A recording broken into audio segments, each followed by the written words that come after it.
Bonjour à tous, allez on se retrouve pour la nouvelle guidance du jour. Aujourd'hui on se retrouve avec les énergies du tarot Osho Zen. Voilà. Alors, la première carte que l'on a ici c'est la totalité. Ici on a l'introspection. Là on a l'innocence et là on a la solitude. Donc nous allons commencer par la carte de la totalité. Donc ici, cette carte de la totalité, vous voyez, on voit quelqu'un ici qui est vraiment en équilibre, deux personnes qui la tiennent, mais une qui est en train de la lâcher. Donc ici, ce qu'on vous dit, c'est que vous allez avoir la possibilité, ou en tout cas, on vous conseille d'être totalement attentif à ce que vous faites.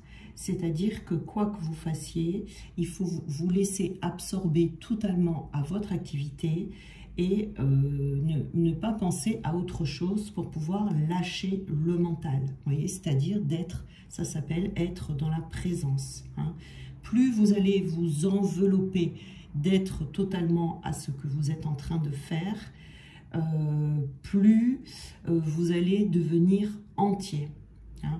Donc là, le but, c'est d'essayer de reconnaître les moments où vous n'êtes pas dans cette totalité de votre être et essayer de faire des réajustements, de changer progressivement cette attitude qui est une attitude intérieure. D'accord? Donc, ça, c'est un talent que l'on peut développer en étant complètement attentif à soi. C'est un cadeau que vous vous faites. Voilà, on accorde, on met, si vous voulez, toute son énergie avec une attention totale à ce que l'on fait et on va développer une nouvelle énergie. On sera totalement dans notre énergie vitale et on peut là devenir très créatif. Vous voyez ici, parce qu'on est totalement absorbé à ce que l'on fait. Voilà, on laisse le mental de côté, on fait une chose à la fois, on pense à une chose à la fois, vous voyez. Et là, on est totalement dans la présence. Ici, on a l'introspection. Alors, vous avez également l'introspection qui peut vous aider à lâcher votre mental, enfin à le lâcher, à le calmer plutôt, on va dire, hein, parce que le mental, on en a besoin, hein, donc le but, c'est pas de s'en débarrasser non plus. Mais l'introspection, ça consiste à tourner son regard vers l'intérieur, c'est-à-dire être conscient du fait que on peut se laisser perturber très très vite hein, dans la vie par tout ce qui est autour. Ce qui fait qu'on peut devenir frustré, ce qui fait que l'on peut devenir, comment dire, insatisfait de sa vie, insatisfait de ce qui se passe. La plénitude intérieure s'acquiert avec ces moments d'introspection, où on est seul avec soi-même. D'ailleurs, on a la solitude ici, vous voyez. Il faut que ça devienne évident pour vous ici, vous voyez, que ces moments d'introspection, vraiment, ça va vous aider. C'est prendre de la distance par rapport à ses propres pensées. C'est une vraie bénédiction pour vous, voyez. L'introspection, c'est une forme de méditation. Vous voyez, c'est être présent à soi, prendre du recul, s'accorder la liberté de regarder en soi-même à chaque fois que vous en avez la possibilité. Hein, voilà. Et la qualité de cette méditation, de cette introspection évoluera dans le temps et s'approfondira également dans le temps. Ce n'est pas quelque chose que l'on fait ou que l'on sait faire dès la première fois qu'on le fait. Vous voyez, il faut de la pratique, il faut du temps avant que ça devienne quelque chose de naturel. On a l'innocence ici. Donc l'innocence, c'est vraiment se laisser aller comment dire, dans les choses simples de la vie et c'est retrouver aussi son caractère d'enfant. En général, ça vient alors enfantin mais pas puéril, hein, attention. L'innocence de l'enfant, celle qui est belle et celle où l'enfant est encore dans l'ignorance et où il est en train de découvrir toutes les choses de la vie, tout ce qui se passe autour de lui.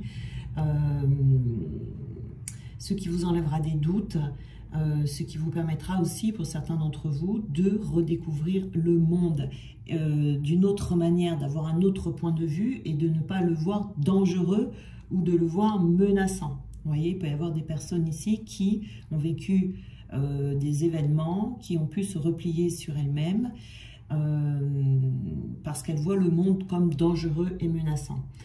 Donc ici, la solitude, il ne faut pas confondre la solitude, j'ai envie de dire, avec l'isolement. Dans ces cas-là, quand on est seul, parce qu'on pense que le monde est dangereux, on va s'isoler. On ne va pas être dans la solitude. Vous voyez, c'est pas pareil, il y a une petite nuance. Donc, la solitude, c'est synonyme de liberté. Hein. À partir du moment où on sait apprécier la solitude, on apprécie sa propre liberté, d'accord? Parce que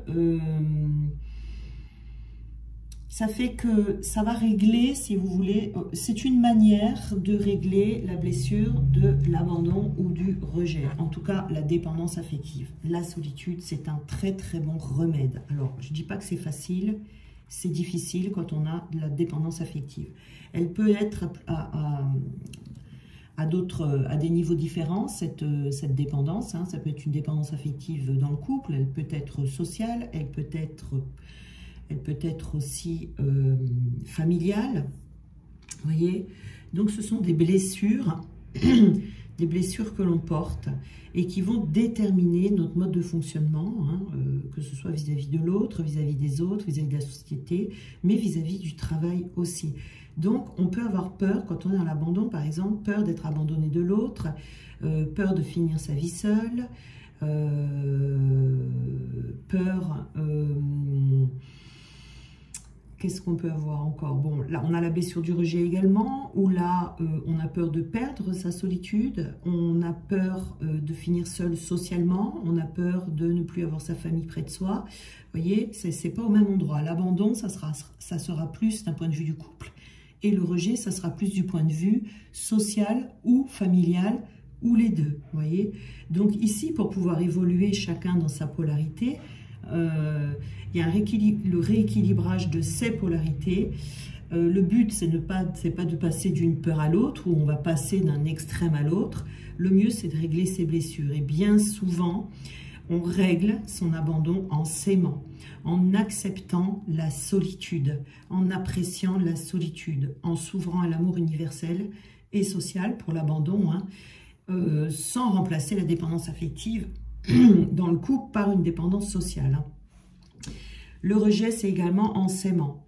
La solitude, ici, c'est vraiment le bon moyen de se retrouver avec soi-même, de s'apprécier soi-même, sa propre présence, et de régler cette peur, hein, puisque quand on est tout à fait apte à être seul, à aimer même cette solitude, à l'apprécier, vous voyez, eh bien, ça change tout, parce que ça va vous permettre de ne pas souffrir si quelqu'un vous quitte, si quelqu'un ne vous parle plus. Vous voyez, c'est vraiment la liberté, hein, cette appréciation de la solitude. Alors, donc, on va mettre ça là. Là, nous avons la flèche, nous avons la balance. Et nous avons également la toile d'araignée. Alors, avec cette carte de la flèche, là-bas, nous avons... on nous dit ici qu'il est temps de passer à l'action dans une situation, parce qu'on a besoin de s'élever. Peut-être que vous devez appliquer ces ressources pour pouvoir vous élever. Il peut y avoir aussi le lien entre le ciel et la terre, c'est-à-dire d'avoir un bon ancrage, d'être équilibré, comme je vous parlais tout à l'heure. C'est un symbole d'ouverture, en tout cas, cette flèche ici, une ouverture sur une situation ou de la clairvoyance par rapport à une autre situation. Vous voyez ici, donc on est vraiment dans quelque chose d'équilibre. On vous demande de retrouver cet équilibre. Et cet équilibre, va se trouver par le fait de se dévoiler. Alors, je pense que là, cette carte-là me dit que peut-être que vous avez des sentiments pour quelqu'un, mais que vous n'arrivez pas à l'exprimer à l'autre ou que vous avez un peu peur, vous voyez, que l'autre se révèle à vous. Hein. Ici, il y a un besoin de communication entre vous et entre quelqu'un d'autre. Mais il y a besoin ici de faire ce petit travail d'introspection pour pouvoir débloquer cette communication entre vous et l'autre, sans avoir peur, vous voyez, peur de dire ce que l'on ressent.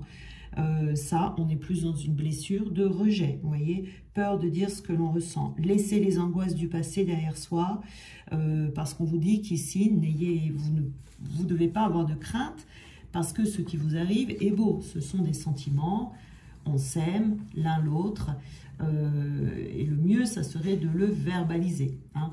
Donc ici, on a la justice. Donc il y a un équilibre à trouver. En soi, qui doit se faire en soi. On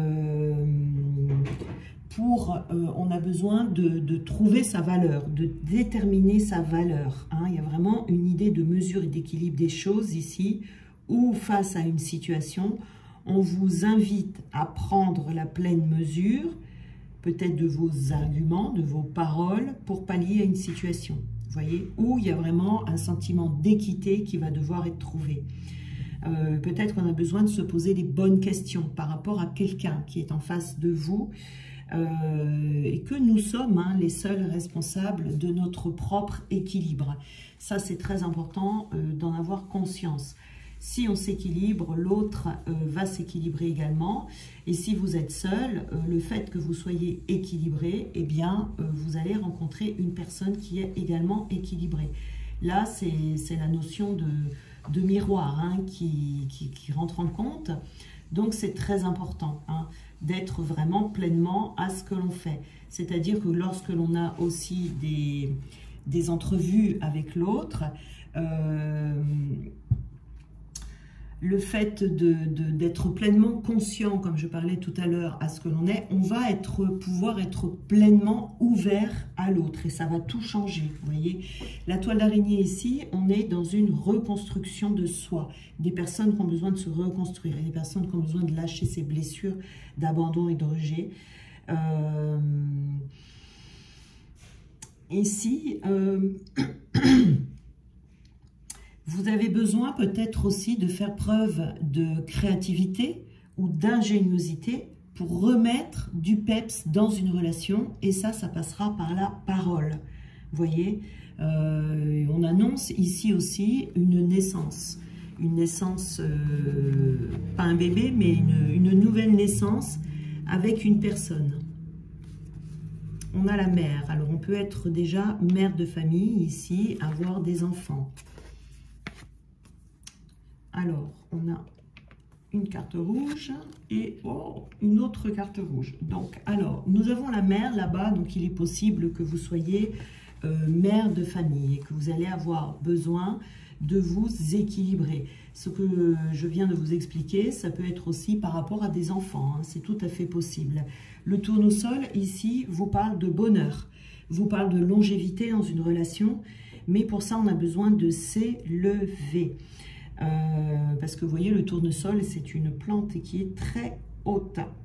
Voilà, elle se tourne aussi en fonction du soleil. Elle se tourne toujours vers la chaleur. Voyez, donc ici, cette fleur apporte des bienfaits, vous voyez, à l'homme. C'est un symbole aussi d'admiration. On peut, soit vous êtes admiré, soit on vous admire. Il y a un caractère amoureux ici, vous voyez, mais c'est un amour où on respecte l'autre, un amour où on admire l'autre, vous voyez, un peu comme on admire ses parents, par exemple, un peu comme on va admirer quelqu'un qui fait quelque chose, qu'on admire, vous voyez, il y a beaucoup d'admiration entre les deux personnes. Et ça peut générer justement un petit peu d'intimidation vis-à-vis de l'autre, et ça peut être la raison pour laquelle on n'arrive pas à se parler, on n'arrive pas à se dévoiler. Mais là, avec la carte du volcan, on vous dit que ça commence à bouillir à l'intérieur de vous. Il y en a ici qui ont vraiment envie que soit que l'autre se dévoile ou soit que vous dévoiliez. On vous dit ici, si vous voulez que l'autre se dévoile, il faut commencer par vous dévoiler. On nous annonce ici quand même un amour assez... avec beaucoup d'admiration, beaucoup de respect mutuel, mais un amour très fort. Vous voyez, un amour un peu volcanique comme ça, où vraiment on est très très attirés l'un vers l'autre. Mais il ne faut pas que cet amour soit uniquement dans son intérêt personnel, sinon il pourrait s'étioler assez rapidement. Il faut faire attention à ça.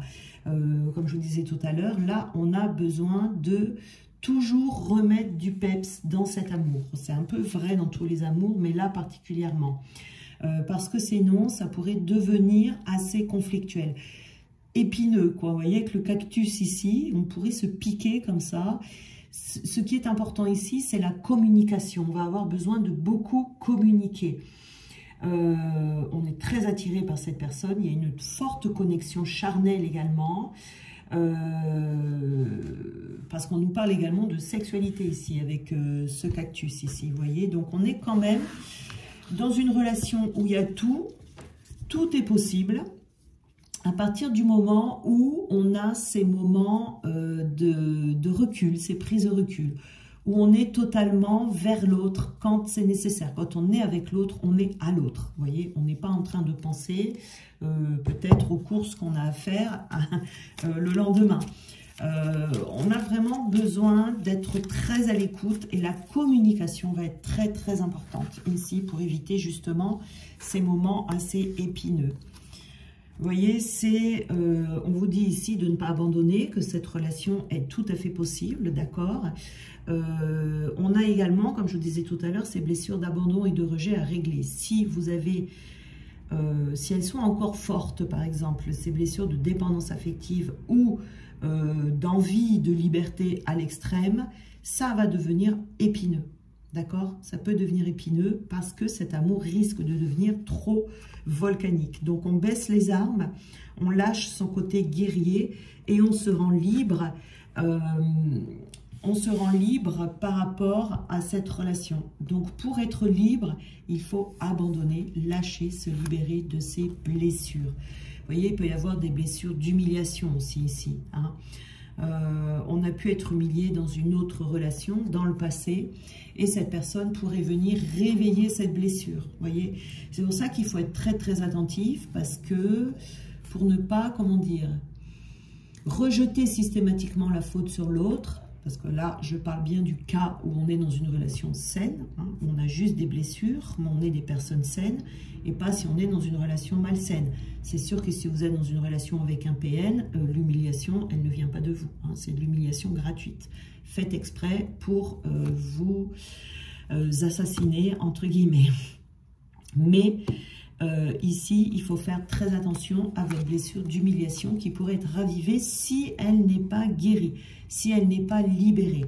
Il y a une délivrance ici. On a besoin d'être délivré de l'emprise de nos propres blessures pour se sentir bien et pour ne pas tomber dans les pièges justement des réveils de blessures que peut faire l'autre par effet miroir, parce que l'autre ne le fera même pas exprès. Vous voyez, on peut mal prendre quelque chose que quelqu'un nous dit, il n'y avait aucune intention de nuire, mais comme c'est venu toucher une partie de nous blessée, eh bien c'est de là que partent les conflits, hein, 3/4 du temps, hein. Alors, nous avons ici, je connais mes limites ainsi que celles des autres et je les respecte, hein. C'est aussi apprendre à se connaître pour connaître les blessures de l'autre, les limites de l'autre et ses propres limites, hein. Ça, c'est une bonne chose. Je suis fière de ma polarité féminine, je la fais grandir et je l'utilise avec discernement. Voilà, une polarité féminine, c'est très très beau. Voilà, comme une polarité masculine aussi. Les deux sont complémentaires et ces deux polarités réunies, ça donne vraiment quelque chose de très harmonieux, de très beau. Vraiment, je le souhaite à tout le monde parce que c'est la relation par excellence qui est la plus belle des relations. Mais pour ça, pour que ça fonctionne, il faut avoir guéri ses blessures. Surtout l'abandon et le rejet, qui sont les blessures de l'âme et qui sont assez fortes. Hein. C'est très important, sinon, même si c'est la relation idéale, un yin et un yang ensemble, ça peut faire des étincelles dues au réveil de blessures. Hein. Pareil, si vous êtes deux yang ensemble, hein, là, voilà, deux yang ensemble non guéris, on peut voir des assiettes qui volent dans la maison. Et puis deux yin ensemble non guéris, eh ben, on peut s'ennuyer fortement. Donc, c'est pas l'idéal, hein, deux yang ou deux yin ensemble, même deux personnes guéries, c'est pas l'idéal. Vraiment, la relation idéale, c'est un yin, un yang ensemble, guéri. Bon, en général, quand on est une polarité yin guéri, on va s'attirer un yang, et guéri également. Et quand on est un yang guéri, on va s'attirer un yin également, puisque ce sont les opposés qui s'attirent et qui sont complémentaires. Et ça, c'est vraiment génial. Alors, on a l'émeraude ici. On vous dit, je garde toujours espoir car j'ai confiance en la vie. Et moi, je rajouterai ici, j'ai confiance en moi, j'ai confiance en l'autre également. Hein. Parce que ce n'est pas la vie qui va venir guérir vos blessures. Hein. Alors, on va en prendre une petite dernière et on a le corail. Parce qu'elle m'apporte joie et liberté, j'ose exprimer ma créativité. Voilà. Donc pour certains ici, hein, il y a besoin, il y a l'amour, hein, l'amour est au rendez-vous ici, mais il y a peut-être besoin de cheminer encore un petit peu dans la guérison de ces blessures. Je vais en prendre une autre, allez, pour plaisir, j'ai envie là. Et on a eu le rose bonbon. Je me libère en me pardonnant et en pardonnant à ceux qui m'ont blessé. Voilà. Souvent, hein, ici, ces blessures-là d'abandon et de rejet, eh bien, elles ont été réveillées par des personnes. Souvent, c'est les parents. Et puis, ça a été des schémas répétitifs avec d'anciennes relations ou de la famille ou dans le travail également. Mais on vient, hein, on s'est incarné justement pour guérir, pour nettoyer, pour se libérer de ces blessures. Voilà, donc n'hésitez pas, si vous sentez que vous avez encore ces blessures d'abandon, de rejet, que vous n'en sortez pas, eh bien, je me ferai un plaisir de vous donner les petits trucs et astuces pour pouvoir s'en libérer. Voilà, je vous souhaite une très belle journée et on se retrouve demain.